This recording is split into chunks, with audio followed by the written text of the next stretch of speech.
खत्म कर लिए हैं। तो भारत के भूगोल में जैसे हम लोग क्या क्या चीज पढ़े थे, मिट्टी पर है, संसाधन पर है, खनिज पर है, परिवहन, उद्योग, सेम चीजें यहाँ पढ़ना है। तो भारत का भूगोल खत्म हुआ है, उसका रिवीजन पहले पूरा करते जाएगा। जैसे हम अगर मिट्टी पढ़ने वाले होंगे, बिहार का मिट्टी, तो भारत का मिट्टी पढ़ के आओगे सब, ठीक है।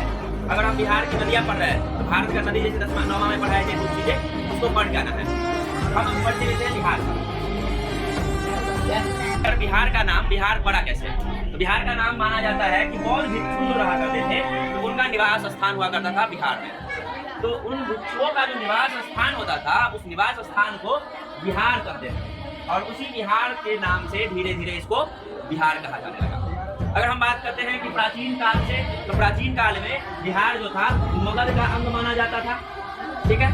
उसके बाद अगर मध्यकाल के अंतर्गत आता है, तो मध्यकाल जब शुरुआत हुआ तो उस टाइम बिहार बंगाल के अंतर्गत शामिल था और बंगाल से अलग होकर इसका 22 मार्च 1912 को आधुनिक काल में जाना गया।